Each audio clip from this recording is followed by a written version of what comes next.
Hi, everybody. Welcome to the DELEJ program. So through this program, you are going to be earning your EDD in educational leadership over the course of the next 3 years. The information from this presentation can be found on Canvas in this pre-residency module in the student handbook and in the qualifying exam/dissertation guide, which you'll receive later, so don't worry about that yet. This presentation is going to serve as an intro to the program milestones, but also offers some opportunity to practice with a commonly used tool in our program. It's called Playposit or WeVideo, and these are often included in our courses as lecture videos, and they have interactive discussions and check-ins. So you'll see what I'm talking about throughout this video. I want to emphasize that this is just an introduction to the program. There's a lot of information, there's a lot of info in the handbook, but I don't expect you to memorize it or prepare for all of it right now. All right, so let's start with a warm up and your first Playposit discussion, or again, what we would call interactions. So when you think about the next 3 years in the DELEJ program, what's the first word that comes to mind? So here's the bird's eye view of your doctoral journey. There are 6 major components. The coursework is first, that runs across years 1 through 3 in different forms. Then the qualifying examination, which happens in fall of your second year. Then the dissertation proposal, which is spring of your second year. The proposal oral defense, which occurs toward the end of the spring. And then the dissertation and practice itself. And then finally, the dissertation oral defense, which happens in the spring of your third year. This looks very linear on this slide. In many ways, it is sequential. You can't defend a proposal you haven't written. You can't write a dissertation without completing the proposal and defending it. But it doesn't really feel linear when you're living it in the program. It feels more like everything is feeding into everything else. It's kind of a spiral process more than a linear process.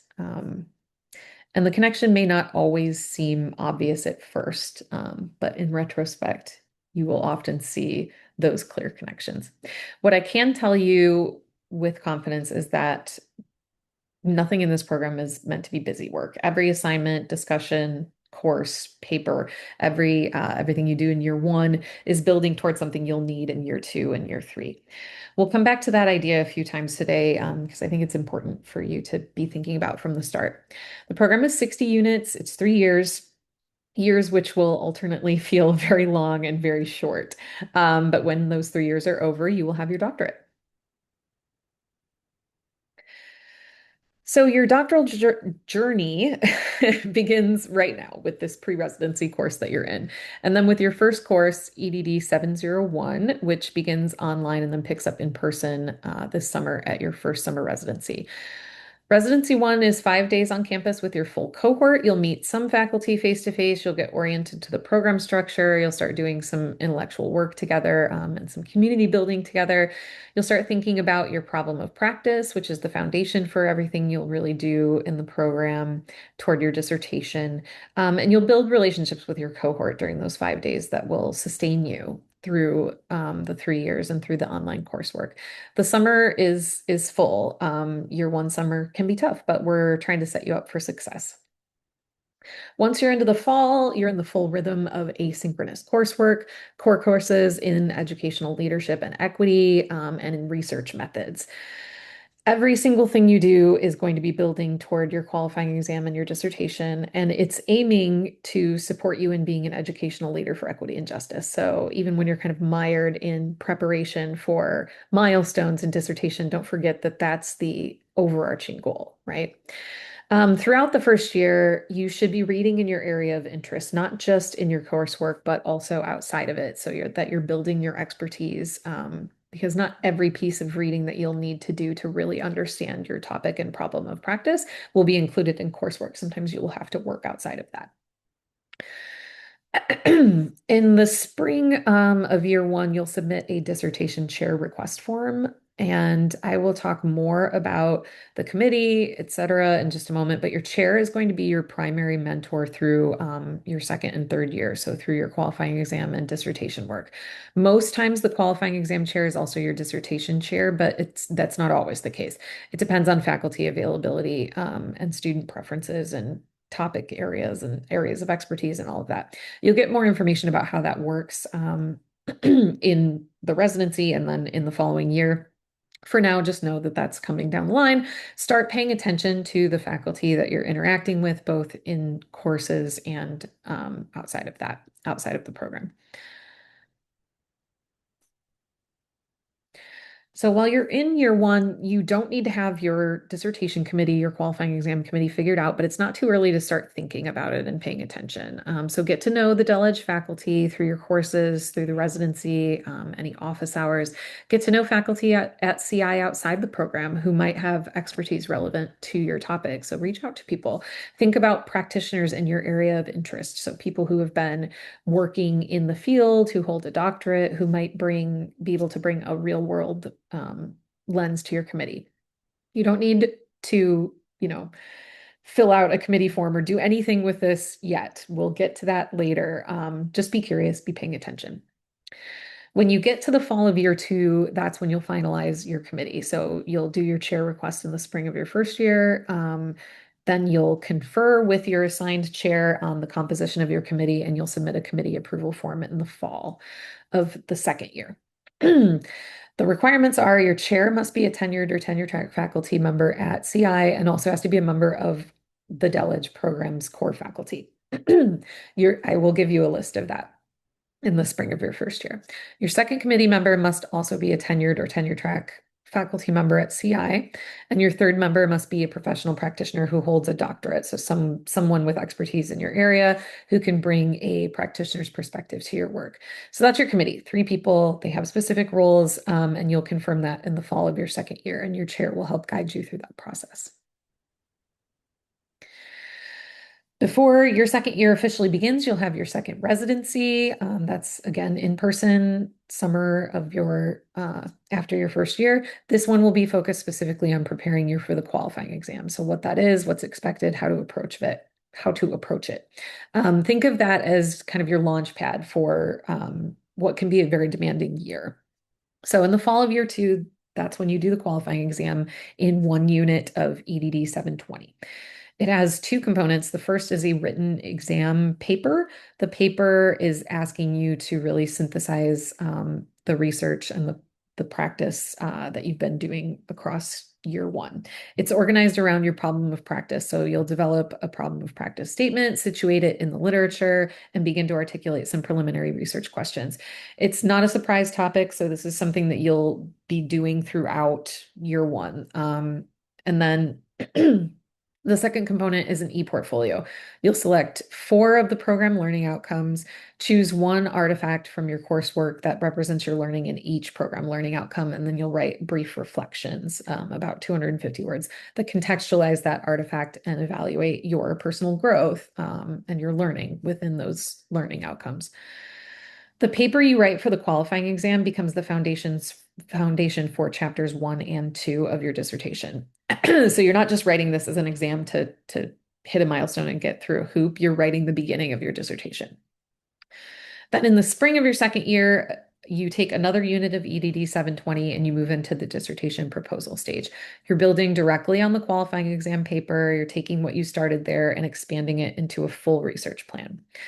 The introduction and problem of practice, the literature review, and the methodology chapter, that is what you're developing as your dissertation proposal. Then the oral defense has to be completed and approved by the end of spring semester of your second year. When you pass the proposal defense, you are officially a doctoral candidate, and we call that advancing to candidacy. Another thing I just want to quickly note is that the e-portfolio part of the qualifying exam, we will do that in the summer residency before the fall of your second year. Okay, so another Playposit interaction, a check-in. These will pop up occasionally in your courses, and we'll try this as a multiple choice question. So which best describes the relationship between the qualifying exam paper and the dissertation? Okay, so year 3. Your third year will open again with residency 3 in person the summer before your third year or the summer of your third year. And then you will take three dissertation courses, 714, 715, and 716. These courses are with program instructors. They're not with your chair, but that's where your dissertation research actually really begins. You will have had your proposal approved in that spring, and then you're moving from the plan to actually doing the research. Then in the fall of year three, you move into the dissertation seminars that you take with your dissertation chair. 731 and 732 are in the fall. That's sustained research and writing under your chair's supervision. And then in the spring, that's the finale, right? You're in your final dissertation seminars, 733 and 734. That's still with your dissertation chair. And then you also finish up with EDD 717, which is a course that's specifically designed to help you think about how to disseminate your findings for real impact. Because the goal isn't just to write a dissertation, it's actually to improve practice, right? To move our leadership toward equity and justice, to improve equity in our actual context. EDD 717 helps you figure out how to do that and how to disseminate the results from your dissertation in a way that actually makes change. And then the oral defense. So you're presenting your completed dissertation to your committee. They review it prior to the oral defense. You come in prepared to answer questions and have a discussion with your committee. And then when you pass that oral defense, you will become a doctor of education. And then you submit the manuscript to the library and you graduate. So, a quick word on what the dissertation must do. Your dissertation has to address a real problem of practice in education, so not theoretical, an actual one in your context or in a context. It has to contribute to equity and justice. It has to offer specific conclusions and recommendations that someone could actually use. And it has to meet EO 991 standards. That's the executive order that guides the development of the EDD programs in the CSU. And so our dissertation guide, our qualifying exam guide, our student handbook, it's all built around that. I love seeing students defend their dissertations. It's an exciting milestone. It can sound scary, the idea of an oral defense, but really, it's just about sharing the incredible work that you've done. It's one of the most meaningful things that I get to witness in this work, and it's one of the most meaningful things that you'll do in your program. So, what you're going to produce in 3 years is real scholarship that makes a real difference in educational settings. And the hope is that that is worth any difficult moments along the way. So before we close out, I just want to make sure you know where to find help. The two documents you need to know first are the DELEJ student handbook, which I will share with you, and it will be in, there's a Canvas advising site that you will get access to, and that will have all of the documents that you need that I'm going to mention here. So the student handbook is the first source, and the second is the qualifying exam and dissertation guide. That's your primary reference for year two and beyond. It has rubrics for every milestone. It has guidelines for every milestone, the qualifying exam, the proposal, and the dissertation itself, and the defenses. You'll want to return to that consistently. I will share that with you later. If you're ever confused about what's expected at any point in the program, the handbook and the qualifying exam and dissertation guides are good first steps. The handbook covers program policies, culture expectations, your rights and responsibilities as a doctoral student. Read that when you get a chance, hopefully before residency one, and then just it will be accessible to you in the Canvas advising site, so you'll want to refer to that as needed. The DELEJ advising site also has like all forms, timelines, documents, everything administrative lives there. And you'll also get announcements that are program specific through that Canvas course. And you want to make sure that you pay attention to them because oftentimes they will be action items, things you need to be doing or expecting, choices that need to be made, things like that. So pay attention to that. And then beyond, the online stuff and the program documentation, people are your most important support, right? So your cohort is your first and most immediate community of support. They are going through exactly what you're going through at exactly the same time. You're moving through everything together. That doesn't mean compare everything that you're doing to everything that your cohort members are doing because people will be at different stages of their work. People have different interest areas, different advisors, all of that kind of stuff. But you should still be leaning on each other, especially during the qualifying exam period and dissertation period when you get to that. Um, that can sometimes feel a little bit more isolating because you're not, you're not necessarily working with a class of people on that same topic. And your faculty are here. So, reach out to any of them at any time. Don't wait until something feels critical. The relationships that you build with the faculty that you have in coursework and the faculty that are in the program that maybe you haven't had in coursework yet, um, those relationships are important and it's part of what helps support you throughout the program. And then, of course, there's me. I'm the program director. So my job is to make sure that you have what you need to succeed. My door is always open, virtually speaking. So never hesitate to reach out to me. Email is usually the best way. My office phone, I'm not in my office a ton. So you can email me and I'm always happy to set up a meeting with you or to talk with you or to answer questions via email. Okay, so our final Playposit interaction, closing reflection. Think about the educational problem, the inequity or challenge in your context that you most want to address. And then in 2 to 3 sentences, describe it. Don't worry about getting it right. This is pretty informal. This is just a first articulation, but it could be the seed for your dissertation, and it could be the start of a difference that you're going to make in educational leadership. So welcome to the DELEJ program, and I'm excited to see you all at Residency 1.